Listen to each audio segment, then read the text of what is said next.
بسم الله الرحمن الرحيم. اللهم صل على سيدنا مولانا محمد النبي الأمي وعلى آله وسلم تسليما كثيرا كثيرا. أعوذ بالله من الشيطان الرجيم. بسم الله الرحمن الرحيم. قل هذه سبيلي أدعو إلى الله. وقال الله تبارك وتعالى والعصر إن الإنسان لفي خسر إلا الذين آمنوا وعملوا الصالحات وتواصوا بالحق وتواصوا بالصبر. وقال النبي صلى الله عليه وسلم بني الإسلام على خمسة أركان في الدين شهادة أن لا إله إلا الله وأن محمد رسول الله وإقامة الصلاة وإيتاء الزكاة وصوم رمضان وحج البيت من استطاع إليه سبيلا. وقال النبي صلى الله عليه وسلم يا أبا سفيان إني جئتكم بكرامة الدنيا والآخرة. وقال النبي صلى الله عليه وسلم إني بعثت لأتمم مكارم الأخلاق.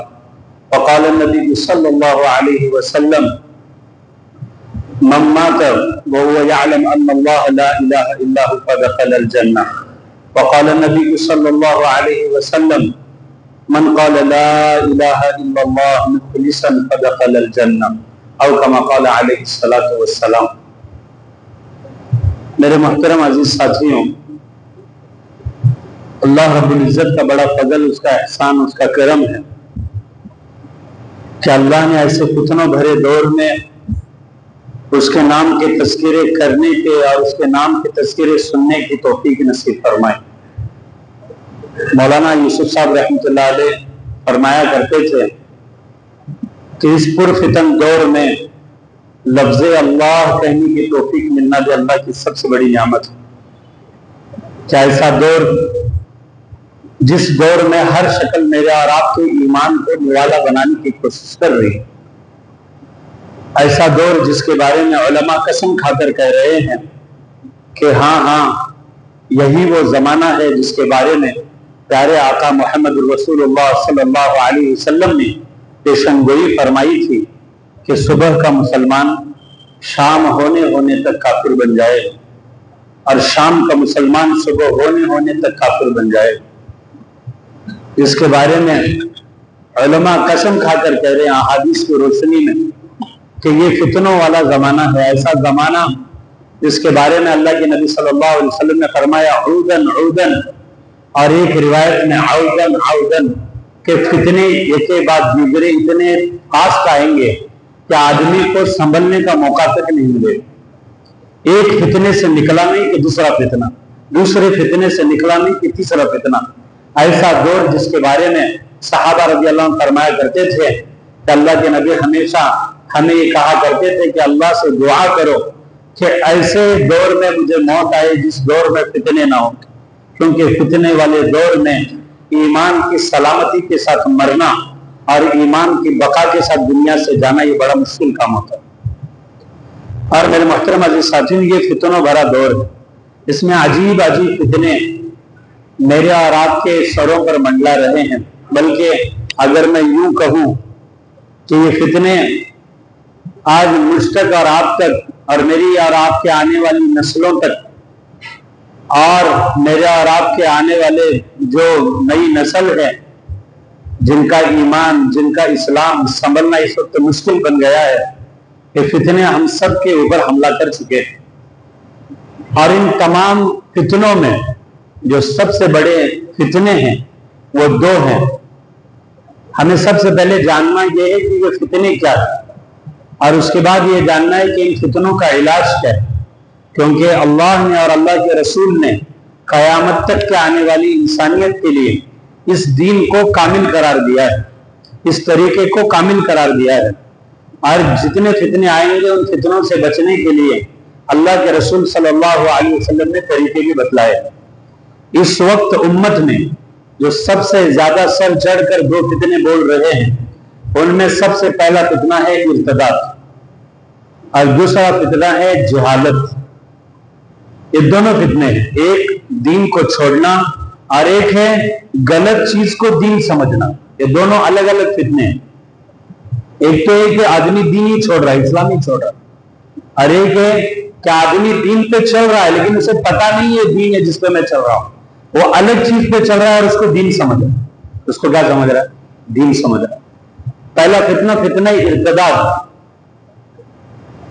یہ اتنا بڑھ چکا ہے کہ اس سے محفوظ نہ عرب رہے ہیں نہ عجم رہے ہیں، نہ عالم کا گھر بچا ہے نہ جاہل کا گھر بچا ہے، نہ ان گھروں کے فتنوں سے نمازی بچے نہ بے نمازی بچے۔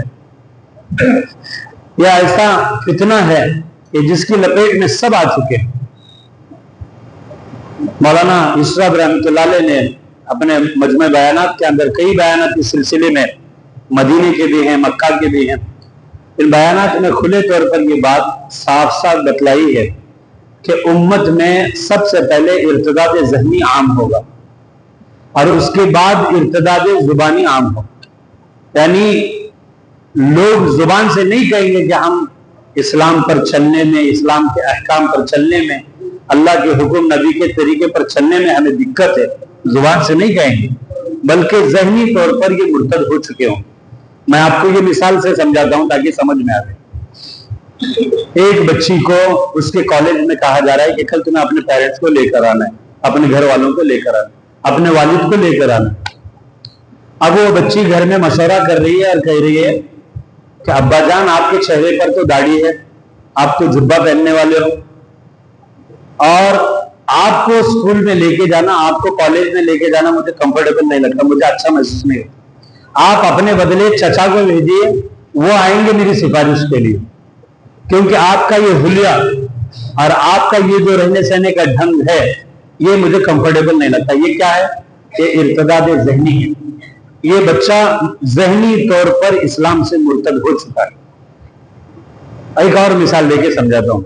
ایک بچی یا ایک لڑکی اپنے پردہ کرنے والی ماں کے ساتھ چلنے میں جھجک محسوس کرتی ہے تو یہ ارتداد ذہنی ہے۔ میری بات کو غور سے سنو، سمجھو ارتداد کس کو کہتے ہیں۔ ارتداد یہ نہیں کہ آدمی صرف زبان سے یوں کہے کہ نہیں میں اسلام کو نہیں مانتا، میں کلمے کو نہیں مانتا۔ ارتداد یہ ہے کہ آپ ذہنی طور پر اللہ کے حکم، نبی کے پاکیزہ طریقوں سے اپنے ذہن کو، اپنے دل کو، اپنی زندگی جینے کے طریقوں کو پھیر چکے ہو، یہ ارتداد۔ اور یہ ارتداد تھوڑا تھوڑا تھوڑا تھوڑا کرتے آج ہماری نئی نسلوں میں پروان چڑھ رہا ہے۔ نئی نسل تو چھوڑو، آج ہمارے ذہنوں میں بھی یہ پروان چڑھ رہا ہے کہ آدمی عزت کس کو سمجھ رہا ہے، آدمی ذلت کس کو سمجھ رہا ہے، آدمی چار لوگوں کی واہواہی کو عزت سمجھ رہا ہے، آدمی سلام ٹھوکنے کو عزت سمجھ رہا ہے، آدمی لوگوں کی تعریف اور ان کے تالیوں کو عزت سمجھ رہا ہے۔ یہ بھی ارتداد ہے، اور اس کے لیے بہت باریک لائن ہے اسلام اور کفر کے درمیان، جس لائن کو سمجھنا اور اس کے مطابق اپنے یقین، اپنے ایمان، اپنے عقائد کو مضبوط کرنا، یہ اس وقت کی سب سے اہم ضرورت ہے۔ اس وقت کی سب سے اہم ضرورت، کیونکہ ہر وہ نقشہ اور ہر وہ چیز جو آج عام ہو چکی ہے، یہ میرے اور آپ کے ذہنوں سے توحید کی بارڈر، جو توحید ہے نا، پورے قرآن کا اکثر حصہ توحید ہے، اللہ کی یکتائیت، اللہ کی ربوبیت، اللہ کا ایک ہونا، اللہ کی وحدانیت، اللہ کی طاقت، اللہ کی غیبی نظام، یہ ایک مکمل توحید ہے۔ یہ ایسا حصار ہے کہ اس حصار میں سے کسی مسلمان کا نکلنا جائز نہیں۔ ایمان جو ہوتا ہے نا، ایمان یہ کتنے گھنٹے فرض ہوتا ہے؟ 24 گھنٹے فرض ہوتا ہے۔ 24 گھنٹے کے ہر منٹ کے، ہر سیکنڈ کے ہزارویں حصے میں بھی کوئی مسلمان یہ سوچ نہیں سکتا کہ اللہ کے علاوہ بھی میرا کوئی ہے جس کو میں سجدہ کر سکتا ہوں، اللہ کے علاوہ بھی کوئی ہے جس کو میں اپنا ماتھا ٹیک سکتا ہوں۔ اس لیے توحید کی لائن بڑی باریک ہے۔ عبداللہ ابن عباس رضی اللہ عنہ کے پاس بیمار تھے، ان کی بیوی نے ایک دھاگا لے کر آیا، دھاگا، کہا یہ کیا ہے؟ کہنے لگے کہ یہودی عورت نے دیا ہے، کہا مسلسل بیماری اگر اس کو پہنو گے تو ختم ہو جائے گی، اگر کوئی مسلسل بیماری ہو۔ حضرت عبداللہ ابن عباس رضی اللہ عنہ نے فرمایا یہ شرک ہے۔ یہ کیا ہے؟ یہ شرک ہے، یہ شرک ہے۔ میرے نبی محمد صلی اللہ علیہ وسلم نے مجھے ایک دعا سکھلائی اور کہا ہے ابن عباس، اگر تم اس دعا کو پابندی سے پڑھو گے تو یہ تمہارے لیے اور تمہاری اولادوں کے لیے کافی۔ اللہم اذہب الباس